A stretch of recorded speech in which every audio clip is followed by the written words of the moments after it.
జననాయకన్కు line clear అయింది. ద్రవిడ రాజకీయాల్లో సరికొత్త చరిత్రకు నాంది పలుకుతూ తమిళనాడు ముఖ్యమంత్రిగా విజయ్ ప్రమాణ స్వీకారానికి సంఘం సిద్ధమైంది.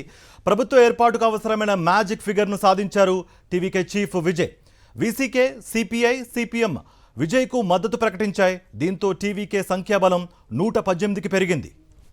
ఇదే అంశానికి సంబంధించి మరింత సమాచారం మా ప్రతినిధి వెంకటేష్ అందిస్తారు. వెంకటేష్, టీవీకే సంఖ్యాబలం 118 ఎగ్జాక్ట్గా మ్యాజిక్ ఫిగర్కు చేరుకుంది. రానున్న రోజుల్లో పరిణామాలు ఎలా ఉండబోతున్నాయి? ఒకవేళ ఎవరైనా రానున్న రోజుల్లో బ్యాకింగ్ అయితే మళ్ళీ పరిస్థితి మొదటికొచ్చే అవకాశాలు ఉన్నాయా? అండ్ రానున్న రోజుల్లో పరిణామాలు ఎలా ఉండబోతున్నాయి?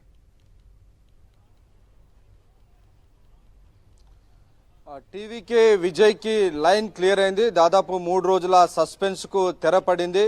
లెఫ్ట్, వీసీకే మద్దతు ప్రకటించాయి. దాంతో మ్యాజిక్ మార్క్ 118ని టీవీకే చేరుకుంది. నిజానికి మ్యాజిక్ మార్క్ 117కు తగ్గిపోయింది. ఎందుకంటే టీవీకే అధినేత విజయ్ 2 చోట్ల గెలిచారు కాబట్టి మొత్తం హౌస్ బలం 233కు పడిపోయినటువంటి నేపథ్యంలో 117 ఇప్పుడు మ్యాజిక్ మార్క్. సో 117 కంటే ఒకటి ఎక్కువగానే ఉన్నటువంటి పరిస్థితి. సో డెఫినెట్గా చాలా సునాయాసంగా, సులభంగా ఆయన ప్రభుత్వ ఏర్పాటుకు అవసరమైనటువంటి పూర్తి సంఖ్యాబలాన్ని సంపాదించారు. సో ఈ సంఖ్యాబలం సంపాదించేందుకు దాదాపు 3 రోజుల సమయం పట్టింది. నిజానికి వీసీకే, లెఫ్ట్ ఈ 2 పార్టీలు కూడా చివరి నిమిషం వరకు కూడా డిఎంకేతోనే ఉన్నాయి. కానీ చివరి నిమిషంలో ఇటు మల్లికార్జున ఖర్గే, రాహుల్ గాంధీ కీలక నేతలందరూ కూడా జోక్యం చేసుకొని లెఫ్ట్ను, వీసీకేను ఒప్పించినటువంటి పరిస్థితి. సో ఆ నేపథ్యంలోనే ఈ 2 పార్టీలు లెఫ్ట్, వీసీకే 6 ఎమ్మెల్యేల బలం ఉంది. సో వీరందరూ కూడా టీవీకే అధినేత విజయ్కి మద్దతు ప్రకటించబోతున్నారు. సో ఆ మేరకు లేఖలు కూడా ఇవ్వబోతున్నటువంటి పరిస్థితి. సో గవర్నర్ను కూడా కలిసేందుకు విజయ్ అపాయింట్మెంట్ అడిగారు.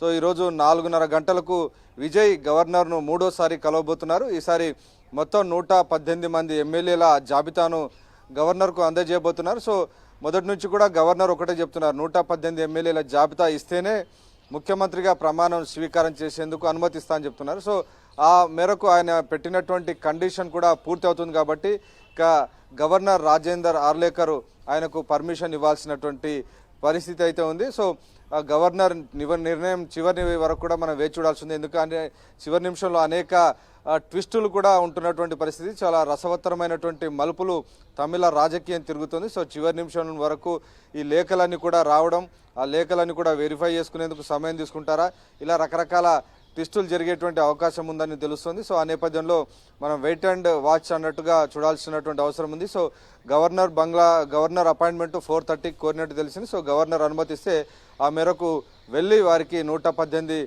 ఎమ్మెల్యేలకు సంబంధించినటువంటి పూర్తి మద్దతు లేఖల బలానికి సంబంధించినటువంటి పత్రాలన్నిటి కూడా గవర్నర్కు అందజేసేందుకు టీవీకే అధినేత విజయ్ సిద్ధమైనటువంటి పరిస్థితి. గవర్నర్ అనుమతిస్తే ఆయన 1-2 రోజుల్లోనే ప్రమాణ స్వీకారం కూడా చేసే అవకాశం ఉంది. వెంకటేష్, అంటే మ్యాజిక్ ఫిగర్ 118 ఇప్పుడు అట్ ప్రెజెంట్ మనం చూసుకుంటే విజయ్ 2 చోట్ల గెలిచారు. ఒకటి తగ్గుతుంది, సంఖ్యాబలం 117కి వెళుతుంది. మరి దాన్ని మెలికిపెట్టి గవర్నర్ ఏమన్నా మెలికిపెట్టే అవకాశం ఉందా? మరి సీఎంకి సంబంధించిన పీఠం అధిరోహించే విషయంలో ఏమన్నా మెలికిపెట్టే అవకాశాలు ఏమైనా కనిపిస్తున్నాయి?